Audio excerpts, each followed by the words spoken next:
ఇక్కడ కేజీ చీరలు కొంటే అర కేజీ చీరలు ఫ్రీ అంట. మంగళ్య షాపింగ్ మాల్ కేజీల్లో సేల్ టన్నుల్లో ఆనందం. సరే, ఎన్డీఏలో భాగస్వామ్యంగా ఉన్న ఏదైతే తెలుగుదేశం పార్టీ ఉందో రాయలసీమకి నీళ్లు తేవాలనేసి అని చెప్పేసి వారు ఈ బనకచర్ల ప్రాజెక్టులు తేవాలనేసి అనుకున్నారు. అయితే ఎన్డీఏలో భాగస్వామ్యంగా ఉన్నప్పటికీ వారికి వ్యతిరేకంగా కేంద్ర ప్రభుత్వం అక్కడ వ్యతిరేకించింది. మరి కాంగ్రెస్కి మాత్రం అనుకూలంగా ఆ బనకచర్ల ప్రాజెక్టు వద్దనేసి అని చెప్పేసి అనడంతో వారికి అనుకూలంగా ఓకే అన్నారు. మరి రాయలసీమకు నీళ్లు రావాలనేసి అంటే ఈ బనకచర్ల ప్రాజెక్ట్ అనేది ఎందుకు ప్రాధాన్యత ఇవ్వకుండా కేంద్ర ప్రభుత్వం వెనక్కి తగ్గింది? బేసిక్గా పోలవరం గోదావరి నది జలాలపై ఆధారపడిన ప్రాజెక్టు. మనం గోదావరి నదికి చివరి రాష్ట్రం. మిగులు జలాలపైన కానీ వరద జలాలపైన సంపూర్ణమైనటువంటి హక్కు కలిగే అవకాశం ఉన్నటువంటి రాష్ట్రం. మనం ప్రతి ఏటా దాదాపు 2000 నుంచి 3000 టీఎంసీ సముద్రంలో కలిసిపోతున్నాయి.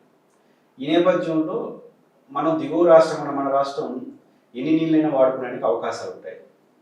ఆ నేపథ్యంలో పోలవరం నుంచి రాయలసీమలో ఉన్నటువంటి బనకచర్ల ప్రాజెక్టుకు ఒక 100 టీఎంసీ నుంచి 200 టీఎంసీలు తీసుకురావాలనే లక్ష్యంతో తెలుగుదేశం ప్రభుత్వం, ముఖ్యంగా చంద్రబాబు నాయుడు గారు ఒక 80,000 కోట్ల రూపాయల అంచనాతో కేంద్ర ప్రభుత్వ అనుమతి కోసం ప్రయత్నం ప్రారంభించినట్టు ప్రకటించారు. ప్రాజెక్టు రూపకల్పన కూడా చెప్పారు. అట్ ద సేమ్ టైం తెలంగాణలో గోదావరి పైన మనకన్నా ఎగువ పాల్గొన్నటువంటి గోదావరి ప్రొఫెషనల్ తెలంగాణ నుంచి రాజకీయ కారణాలతో 3 పార్టీల మధ్య వైరంగా మారింది. బీజేపీ, అధికారంలో కాంగ్రెస్, అదేవిధంగా తెలంగాణలో ఉన్నటువంటి బీఆర్ఎస్ పార్టీ. ఈ 3 పార్టీల మధ్య రాజకీయ వ్యూహాలతో ఈ ప్రాజెక్ట్ని వ్యతిరేకించడానికి వాళ్ళు మొదలెట్టారు. రీజనబుల్గా మనం ఆలోచించినప్పుడు మన దిగువ రాష్ట్రం ఉమ్మడి ఆంధ్రప్రదేశ్లోనే దాదాపు 1500 టీఎంసీల నికర జలాల వాటా గోదావరి పైన ఆంధ్రప్రదేశ్ ఉంది, ఉమ్మడి ఆంధ్రప్రదేశ్లో. అయితే ప్రాజెక్టు వారీగా అలికేషన్స్ జరగలేదు, రాష్ట్రం విడిపోయింది. తెలంగాణ వాళ్ళు ఏమంటారంటే దాదాపు 900 టీఎంసీలు మాకు అవసరం, మాకు ఎక్కువ క్యాచ్మెంట్ ఏరియా ఉంది, సమస్యలు ఉన్నాయని వాళ్ళు అంటారు. మనం దీనిపైన పెద్ద పేజీలు పెట్టుకోవట్లేదు. ఎందుకంటే తెలంగాణ వాళ్ళు ఎంత నీళ్లు వాడుకున్నా దాదాపు 2,000-3,000 టీఎంసీల నీళ్లు సముద్రం పాలవుతున్న నేపథ్యంలో పోలవరం చివరి ప్రాజెక్టు కాబట్టి మనకు వెసులుబాటు ఉంటుందని హక్కు విషయంలో పెద్ద గందరగోళ పడబడట. మనకున్న వెసులుబాటును వాడుకుంటామని ఆంధ్రప్రదేశ్ ప్రభుత్వం చెప్పింది. తెలంగాణలో పరిస్థితి ఏమైపోయిందంటే పర్మిషన్లు, నిధులు సహకరించాల్సిన కేంద్ర ప్రభుత్వం కదా. ఇక్కడ కేంద్రంలో బీజేపీ ఉంది, ఆంధ్రప్రదేశ్లో బీజేపీ అలయన్స్ చంద్రబాబు నాయుడు గారు ఉన్నారు. దీన్ని ఆసరాగా తీసుకొని బీఆర్ఎస్ అండ్ కాంగ్రెస్ పార్టీ బీజేపీని బ్లైండ్ పాలిటిక్స్ చేయడం మొదలెట్టారు. అంటే ఆంధ్రప్రదేశ్లో చంద్రబాబు నాయుడు గారు అడిగిన వెంటనే కేంద్రంలో బీజేపీ వాళ్ళు పర్మిషన్ చేస్తున్నారు. దాని ఫలితంగా తెలంగాణకి బీజేపీ అన్యాయం చేసినట్టు అవుతుంది. ఆ బీజేపీతో బీఆర్ఎస్ ఉంది అని కాంగ్రెస్, ఆ బీజేపీతో కాంగ్రెస్ ఉందని బీఆర్ఎస్ పార్టీ బ్లైండ్ పాలిటిక్స్ మొదలెట్టాయి. దీంతో అది రాజకీయ రంగు పెరుగుతుంది. తెలంగాణ ప్రయోజనాల కన్నా రాజకీయ ప్రయోజనాలు ముందుకు వచ్చేసినాయి. దాంతో అక్కడ పొలిటికల్ హీట్ ముదిరి పాకన పడింది. కారణాలు ఏమైనా ఈ ప్రాజెక్టు రూపకల్పన విషయంలో కేంద్ర ప్రభుత్వం అభ్యంతరాలు చెప్తూ తిరస్కరించింది ఆంధ్రప్రదేశ్ ప్రభుత్వాన్ని. అయితే దీంతో నిరాశపడాల్సిన అవసరం లేదు, ఎందుకంటే వాళ్ళు స్పెసిఫికేషన్స్ తొలగమన్నారు. అదేవిధంగా ప్రాజెక్టులో అలికేషన్స్, గ్రీన్ ట్రిబ్యునల్ పని తీసుకుని మళ్ళీ ఇంకో రూపంలో రమ్మని చెప్పారు.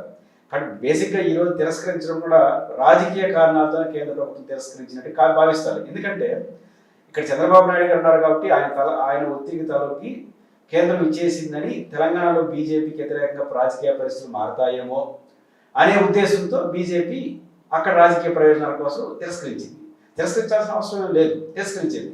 అంటే ఆంధ్రప్రదేశ్లో బీజేపీకి పెద్ద అవసరం లేదు కదా, వాళ్ళకి ఎంత అవకాశాలు తెలంగాణలో ఉన్నాయి. కానీ మనకు అవకాశం తెలంగాణలో ఆ 2 పార్టీలు మనం దాడి చేస్తున్నాయి కాబట్టి తిరస్కరించేద్దాం అనే పద్ధతులు తిరస్కరించింది, హేతుబద్ధత లేదు. కానీ ఆంధ్రప్రదేశ్లో కోయిలేషన్లో ఉన్నా కూడా ఇక్కడ పెద్ద ప్రధాన పార్టీ కాబట్టి బీజేపీ ఇది రాజకీయ కారణాలతో తిరస్కరించినట్టు భావించాల్సి వస్తుంది. నిజానికి తెలంగాణలో రాజకీయ కారణాల వల్ల వారు తిరస్కరించినట్టు మనం చూడాలి.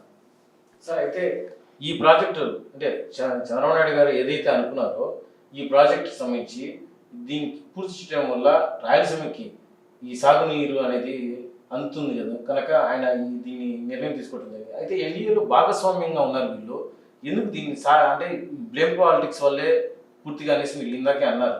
అయితే వాళ్ళు దీన్ని సాధించుకోవడంలో ఎందుకు వారు వెనకబడ్డారండి సార్? అంటే ఇప్పుడు కొత్తగా ఉత్పన్నమైన ప్రశ్న ఏంటంటే కేంద్ర ప్రభుత్వం నిరాకరించింది. ఇప్పుడు రాయలసీమ నీళ్ళు ఏంటి, వాళ్ళు ఎందుకు సాధించలేక రెండు చూడాలి. ఇప్పుడు రాయలసీమ నీళ్ళు ఏంటి అన్నప్పుడు ఒక ఉమ్మడి ఆంధ్రప్రదేశ్గా విడిపోయినాం మనం. ఆంధ్రప్రదేశ్ హక్కులు వచ్చేసరికి హక్కుల గురించే మేము మాట్లాడతాం రాయలసీమ మేధావుల పరంగా. బట్ ఈ ప్రాజెక్టు అనేది రాయలసీమ నీటి సమస్యకు పరిష్కారమా, ఇప్పుడు లేదు కాబట్టి చాలా మంది ఏమనుకుంటారు, ఇంకా మనం ఏం చేయాలి, ఇప్పుడు ప్రభుత్వం ఎడతారంటే మేము ఇంత కోసం ప్రయత్నించాం, కేంద్ర ప్రభుత్వం లేదు, మళ్ళీ ప్రయత్నిస్తాం అనే వైపు వెళితే రాయలసీమకు మళ్ళీ అన్యాయం జరుగుతుంది. రాయలసీమకి ఈరోజు కావాల్సింది అనుమతులు ఉన్న ప్రాజెక్టు కోసం ప్రయత్నం చేయాలి తప్ప అనుమతులు లేని ప్రాజెక్టుల కోసం ఆరాటపడడం వల్ల లాభం లేదు. అనుమతులు లేని ప్రాజెక్టుల కోసం ఆరాటం అనేది లాంగ్ రన్ ప్రాసెస్. దాని పేరు చెప్పి అనుమతులు ఉన్న ప్రాజెక్టుని నిరాకరించకూడదు. ఈ మాట ఎందుకంటున్నానంటే రాయలసీమ నది కృష్ణా నదికి ఎగువ భాగం ఉంటుంది. అంటే తెలంగాణ తర్వాత మందే entry point Kurnool, exit point Krishna delta. కాబట్టి ఇప్పుడు గోదావరి నీళ్లను రాయలసీమకు తీసుకొచ్చే బదులు రాయలసీమలో ప్రవహిస్తున్న కృష్ణా తుంగభద్ర నీళ్లను రాయలసీమకు ఇచ్చే ప్రయత్నం ఎందుకు చేయట్లేదు?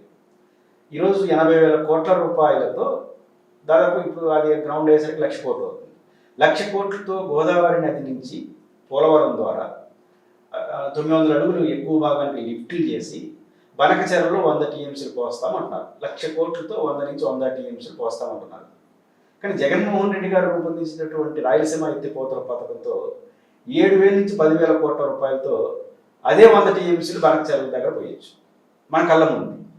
అంటే 10,000 కోట్ల రూపాయలు యూజ్ చేసే రాయలసీమ ప్రాజెక్ట్, రాయలసీమ ఎత్తిపోతల ద్వారా 100 టీఎంసీలు బనకచెరల దగ్గర పోతామా? ఈ వ్యయ ప్రయాసాలు, అనుమతులు, నిరాకరణలు, గొడవలు పెట్టుకొని 1,00,000 కోట్లతో 100 టీఎంసీలు తీసుకొద్దామా అనేది మౌలికమైన ప్రశ్న.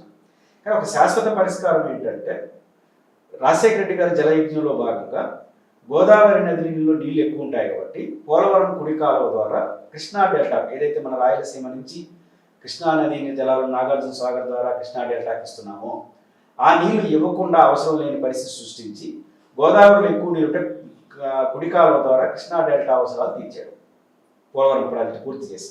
2 దుమ్మగూడెం టేల్పాండ్ పథకాన్ని 500 కోట్ల రూపాయలతో రాజశేఖర రెడ్డి గారు దాన్ని రూపొందించారు.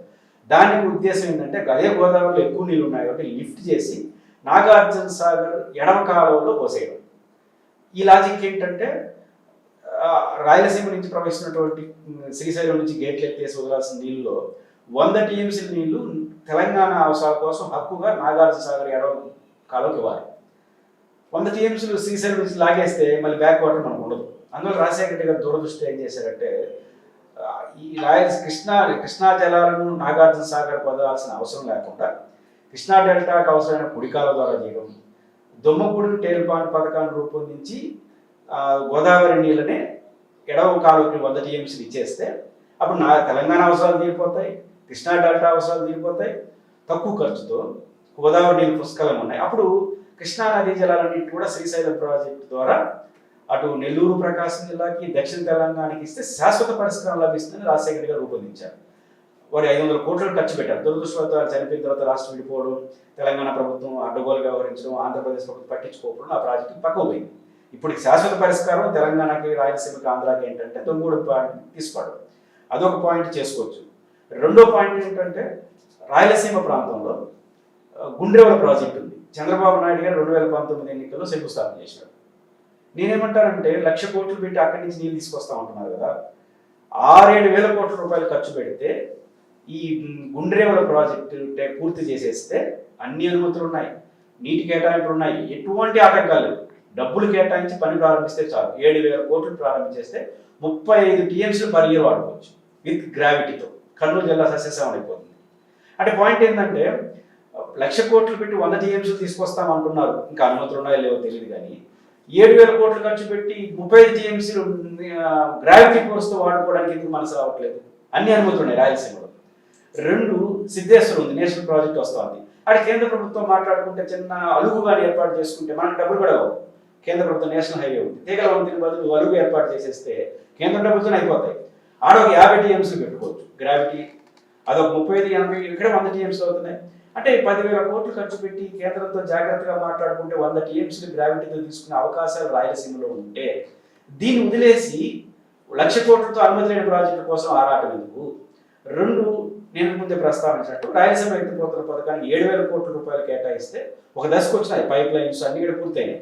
కేంద్రంతో మాట్లాడుకుని ఎవరికి నష్టం లేదు. ఇది మాట్లాడుకొని తీసుకొని వచ్చేస్తే అది 7,000 కోట్లతో బనకచెర్లకు ఎగువ భాగం ఎస్ఆర్బీసీ దగ్గర 100 టీఎంసీలు పోయొచ్చు పర్ ఇయర్. అదొక 100 టీఎంసీలు, ఇది ఒక 100 టీఎంసీలు. మొత్తం మనం చూస్తే అదొక 7,000 కోట్లు 20,000 కోట్ల రూపాయలతో కేంద్రంతో మాట్లాడుకుంటే 100 టీఎంసీల నుంచి 200 టీఎంసీల నీళ్లను గ్రావిటీతో ఇచ్చేవచ్చు రాయలసీమ. ఇది దీనికోసం అనుమతులు ఉన్న దీనికోసం శ్రద్ధ పెట్టకుండా అనుమతులు లేని కోసం ఆరాటం అంటే చేయడానికి మభ్యపెట్టడానికి రాయలసీమ ప్రజల్ని. కాబట్టి రాష్ట్ర ప్రభుత్వం నేషనలైజేషన్ ఏదైతే గంగా కావేరి అప్పుడు చేసుకోండి ఇవన్నీ. ఇప్పుడు మీరు ముందున్న గుండ్రేవుల సిద్ధేశ్వరం రాయలసీమ ఎత్తిపోతల పథకంతో 20,000 కోట్లతో అయిపోతుంది. దీనికోసం శ్రద్ధ పెట్టండి. అనుమతులు ఉన్న ప్రాజెక్టులు ఆచరణ చేయండి. అనుమతి లేని ప్రాజెక్టుల కోసం ఆరాటం పక్కన పెట్టి దీనికోసం ప్రయత్నం చేయగలిగితే రాయలసీమకు శాశ్వత పరిష్కారం అవుతుంది. ఇది అనుమతులు రాలేదు కాబట్టి తెలంగాణలో రాజకీయం చేసిన దాని మీద నెపం నెట్టేసి దానికోసం ప్రయత్నిస్తుంటే ఎప్పటికీ కాదు. కానీ దానికోసం నేషనలైజేషన్ చూసుకోండి. తక్షణం ఈ రాష్ట్ర ప్రభుత్వం మనం ప్రస్తావిస్తున్నట్టు గుండ్రేవుల సిద్ధేశ్వరం రాయలసీమ ఎత్తిపోతల పథకం గాలేరు నగరి అందరి వీటిపైన ఫోకస్ పెట్టగలిగితే తక్షణ పరిష్కారం వస్తుంది. 200 టీఎంసీలు చాలా ఈజీగా తీసుకునే అవకాశం ఉంది. దీనిపైన శ్రద్ధ పెట్టాల్సిన అవసరం ఉంది. అదే శాశ్వత పరిష్కారంగా మేము భావిస్తాం. సార్ అయితే 1,00,000 కోట్లు పెట్టి ఈ బండ్రేవుల ప్రాజెక్టుకి ఆరాటపడుతున్నారు చంద్రబాబు నాయుడు అనేసి మీడియా అన్నారు. అయితే అనుమతులు ఉన్న ప్రాజెక్టుకి ఎందుకని ఆయన వెనకడుగు వేస్తున్నారు వాటికి? అంటే రాజశేఖర రెడ్డి గారికి ఇక్కడ పేరు వచ్చేస్తుందని, లేదంటే వైఎస్ జగన్మోహన్ రెడ్డి గారికి పేరు వస్తుంది అనేసి అని చెప్పా. ఎందుకని? బేసిక్ ఏంటంటే నేను అసలు ఈ బనకజల్ల ప్రాజెక్టు ఉద్దేశం కూడా కొన్ని అనుమానాలు ఉన్నాయి. కారణం ఏంటంటే ఇప్పుడు అంతా చర్చ అయింది రాష్ట్రంలో, మొత్తం అమరావతికైనా రాయలసీమలో ఏముంది, పోలవరం 30,000 కోట్లు, అమరావతికి ఏమో 40,000-50,000 కోట్లు, మొత్తం వాళ్ళకైనా రాయలసీమకి ఏముంది అనే చర్చ మెల్లిగా మొదలవుతుంది. కాబట్టి వాళ్ళకి ఒక అమరావతికి ఎంత 50,000 కోట్లు, పోలవరంకి అయితే 80,000 కోట్లు, చూడు రాయలసీమ 1,00,000 కోట్లు పెడుతున్నాం అంటే ఏమో ఇస్తున్నాం అని చెప్పడం. దీంతో ఏమవుతుంది, రాయలసీమలో అటెన్షన్ ఏమవుతుంది, ఆ 1,00,000 కోట్లు పోతుంది. ఇప్పుడు మామూలుగా మండ వరకు చర్చ ఏంటంటే రాయలసీమలో గుండ్రేవుల ప్రాజెక్టు 2019లో మీరే శంకుస్థాపన చేసినారు కదా, 5 ఏళ్ళు జగన్మోహన్ రెడ్డి గారు చేయలేదని విమర్శించారు కదా, ఈ 2 బడ్జెట్లో డబ్బులు కేటాయించాలి తెలుగుదేశం ప్రభుత్వం. మీరు పెట్టిన టేకప్ చేసిన ప్రాజెక్ట్ కదా, శంకుస్థాపన చేశారు కదా, మరి ఎందుకు చేయలేదు అనే క్వశ్చన్ వస్తూ ఉంది. సిద్ధేశ్వరం దగ్గరకు వస్తాం, ఎందుకు చేయట్లేదు, రాయలసీమ ఇవన్నీ క్వశ్చన్స్ వస్తాయి మొత్తం ఆడేది. దీన్ని డైవర్ట్ చేయడం కోసం ఇక్కడేమో రూపాయలు కేటాయించలేదు, మీకు 1,00,000 కోట్లు తీసుకొస్తామని చెప్పడం కోసమే చేశారని అనుమానిస్తూ ఉంది. కాబట్టి అంత సులభం కాదు, పర్మిషన్లు రావు, తెలంగాణ అభ్యంతరాలు ఉంటాయి, మనకు డబ్బులు లేవు. దానికోసం ఆరాటం పేరుతో ఇది నిర్లక్ష్యం కాపాడుతూ ఉంది. అందుకని దీన్ని చేయాలనే సిద్ధశుద్ధి లేనప్పుడు ఇట్లా వస్తూ ఉంటాయి. అందుకని రాయలసీమకు కావాల్సింది ఖచ్చితంగా రాయలసీమలో ఉన్న ప్రాజెక్టులు టేకప్ చేయండి, జాతీయ నదుల సందర్భాలు దాన్ని ప్రయత్నం చేయండి. అది చేయకుండా దీన్ని చేస్తున్నారు అంటే ప్రభుత్వానికి ఇక్కడ చేయాలనే సిద్ధశుద్ధి లేకపోవడం, ఇక్కడ చేయకపోతే క్వశ్చన్స్ వస్తాయి కాబట్టి రాజకీయంగా దాన్ని డైవర్ట్ చేయడం కోసం ఏకంగా 1,00,000 కోట్ల కోసం ప్రయత్నం చేస్తున్నాడు అని ఇంప్రెషన్ క్రియేట్ కోసం జరిగింది. ఇంప్రెషన్ 2 రోజులు ఉంటుంది, 3 రోజులు పోతుంది, ఆ తర్వాత ప్రజలు పట్టించుకోరు. కాబట్టి రాయలసీమకి ఏదో అవసరమో అది చేస్తూ జాతీయ స్థాయిలో జరిగే దాంట్లో చేయగలిగితే వాళ్ళకి మంచిది, రాయలసీమకి మంచిది. స్వర్గీయ వైఎస్ రాజశేఖర రెడ్డి గారు గతంలో ఆయన ముఖ్యమంత్రిగా ఉన్నప్పుడు రాయలసీమ ఎత్తిపోతల పథకం కింద గుండ్రేవుల ప్రాజెక్టు, సిద్ధేశ్వరం ప్రాజెక్టు సంబంధించి ఆయన అన్ని అనుమతులు కూడా తీసుకురావడం జరిగింది. అయితే ఆయన అకస్మాత్తుగా ఆయన చనిపోవడం వల్ల ఇవి కొంత వెనకబడినప్పటికీ మళ్ళీ ఆయన కుమారుడైనటువంటి వైఎస్ జగన్మోహన్ రెడ్డి గారు ముఖ్యమంత్రి అయ్యి ఈ ప్రాజెక్టులకి మళ్ళీ జీవం పోసేందుకు ప్రయత్నించారు గత 5 ఏళ్లలో. అదేవిధంగా చాలా వరకు అనుమతులు కూడా అన్నీ కూడా సిద్ధం చేసుకున్నారు. అయితే మళ్ళీ 2024 ఎన్నికల్లో ఆయన ఓడిపోవడంతో మళ్ళీ చంద్రబాబు నాయుడు ఆయన అధికారంలోకి వచ్చి ఆయన ముఖ్యమంత్రి అవడంతో ఆ ప్రాజెక్టులు పూర్తిగా కనుమరుగు చేసేశారు. దీనికి సంబంధించి రాయలసీమ ఎత్తిపోతల పథకానికి ఆయన పూర్తిగా ఎత్తిపోయే విధంగా చేశారు. అయితే మనకి ఇక్కడ ఈ పోలవరానికి సంబంధించి బనకచెర్ల ప్రాజెక్టును తీసుకురావాలనేసి అని చెప్పి అసలు అనుమతులే లేని ఈ బనకచెర్ల ప్రాజెక్టును తీసుకురావాలనేసి అని చెప్పి తెగ ఆరాటపడుతూ ఆయన కేంద్రంలో కూడా 1,00,000 కోట్లకు ఈ ప్రాజెక్ట్ని పెట్టడం జరిగింది. అయితే అక్కడ కేంద్ర ప్రభుత్వంలో కూడా అనుమతులు అనేవి ఇవ్వలేదు.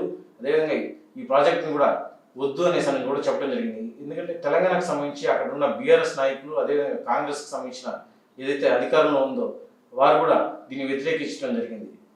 అయితే కూటమిలో భాగమైన ఈ టీడీపీకి సంబంధించి వీరు ఎందుకు దాన్ని సాధించలేకపోయారు అనేసి కూడా రాయలసీమ మేధావుల ఫోరం మాకిరెడ్డి పురుషోత్తమ రెడ్డి గారు అంటున్నారు.